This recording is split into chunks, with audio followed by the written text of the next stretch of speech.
So now we are going to be doing my reading recap for the month of September, and then I'm going to be telling you how I'm going to pick my October TBR. So first up, we'll start with the ebook I read. This is the only ebook I read this month, actually. It's Food for Thought. This is a short story about Lemos, who is the god of starvation, and Demeter, who is the god of the harvest. And it's kind of a story about how they're not supposed to be together. It follows Lemos' POV, and so it's a story about how they're not ever supposed to see each other because they're opposites. And the fate says if they ever do meet, it's going to be bad and it's not supposed to happen. Turns out, as we know, Demeter's daughter does get taken into hell, and she kind of goes and asks Lemos for help to find a way to get her back. And so they end up kind of working together a little bit. But I thought it was good. I rated it 4 out of 5 stars. The next book I read was Lobozonia. This I also rated 4 out of 5 stars. I listened to this as an audiobook.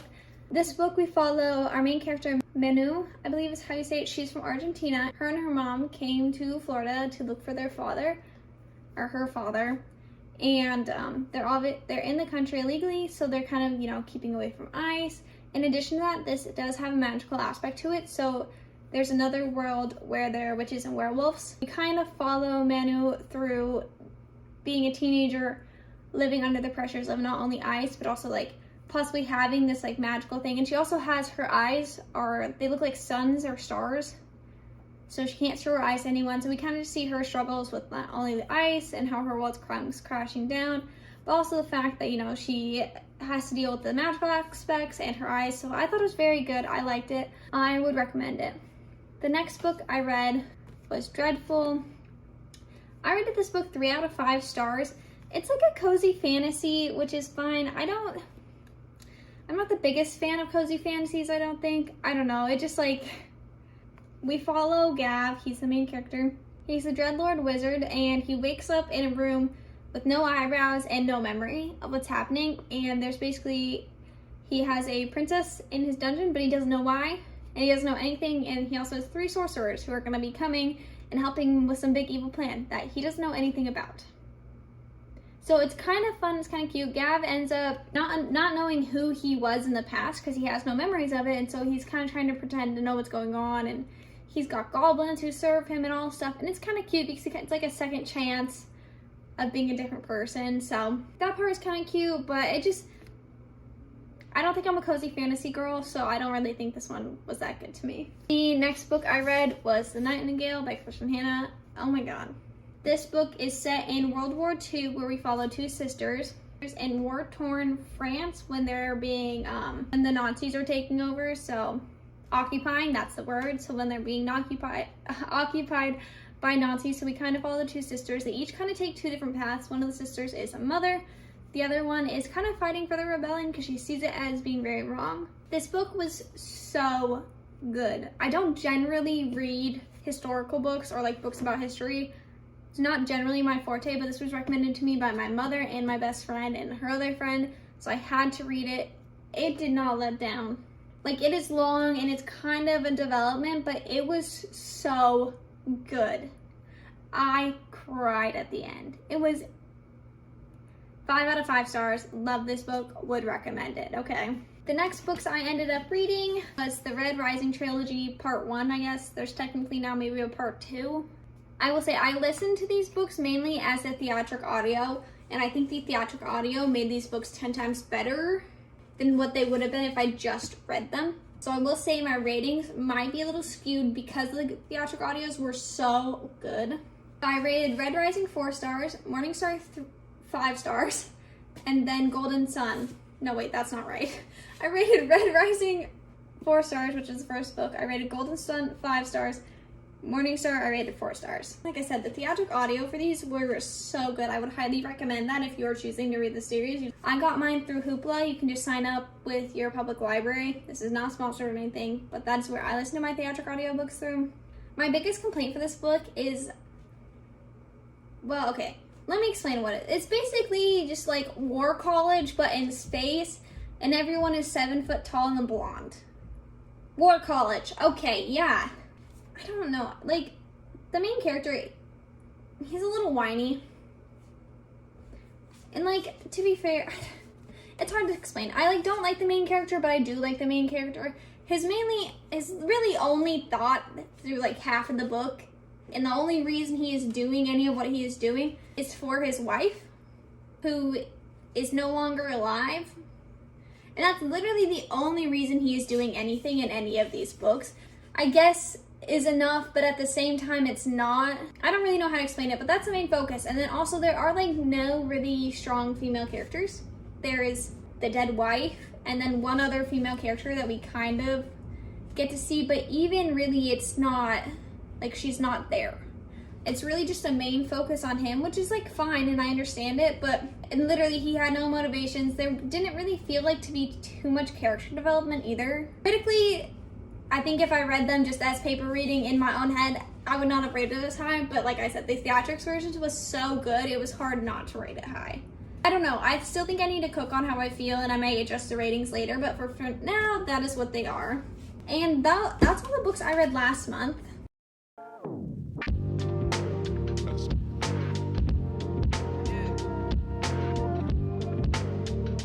So this upcoming month, I'm really excited. I'm doing a TBR jar. So I have all my TBR reads wrapped up and thrown into here. It's this little guy. He's a little mummy. I painted him myself. He's a little zombie, okay? I'm obsessed with him. A little creepy. His head comes off, and his head, he has thoughts of only his books and mom. Anyway, I'm obsessed. And I have all the little things in there. So I guess I'll shake it and do my first pick. I'm currently reading a book. So I'm gonna finish the one I'm reading, and then the next book I read will be whatever I draw out. Which is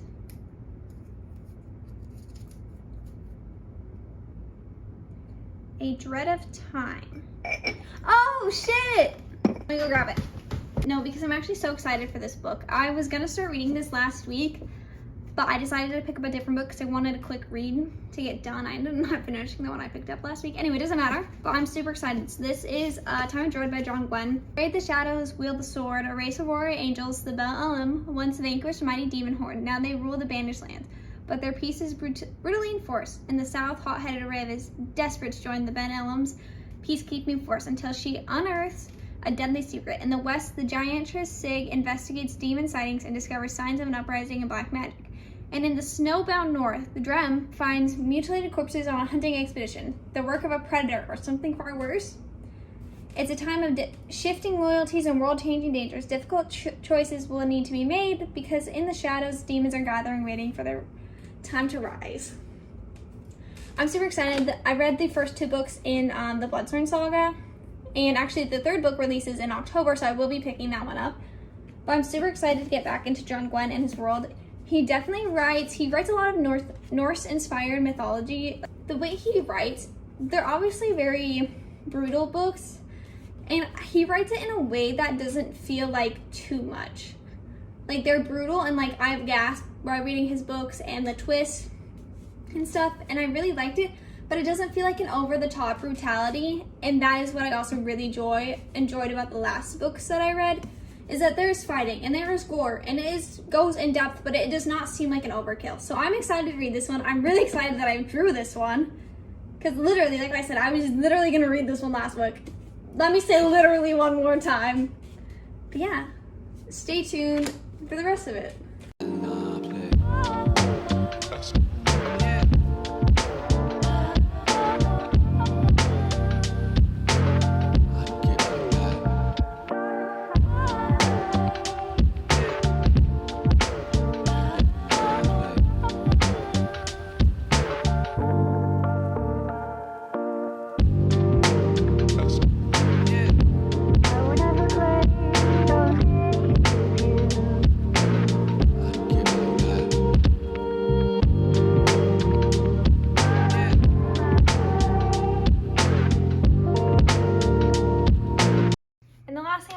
Monthly reset is set my goals for October.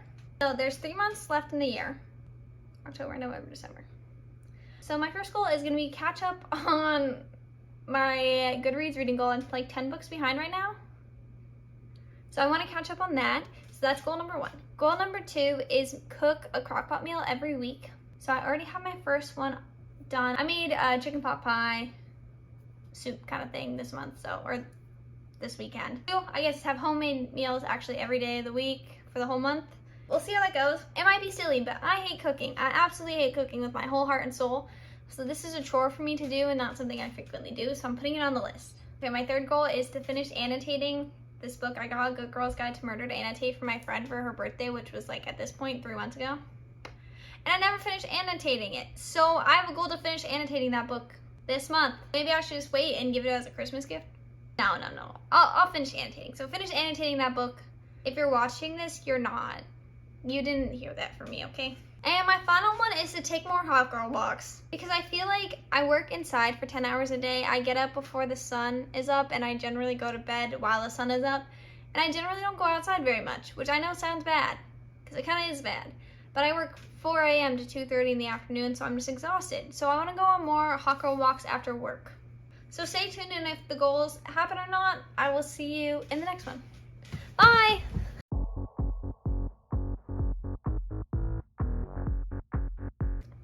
I don't really have any other ones. Let me cook. Okay, slay, 2 goals. What does that say for me?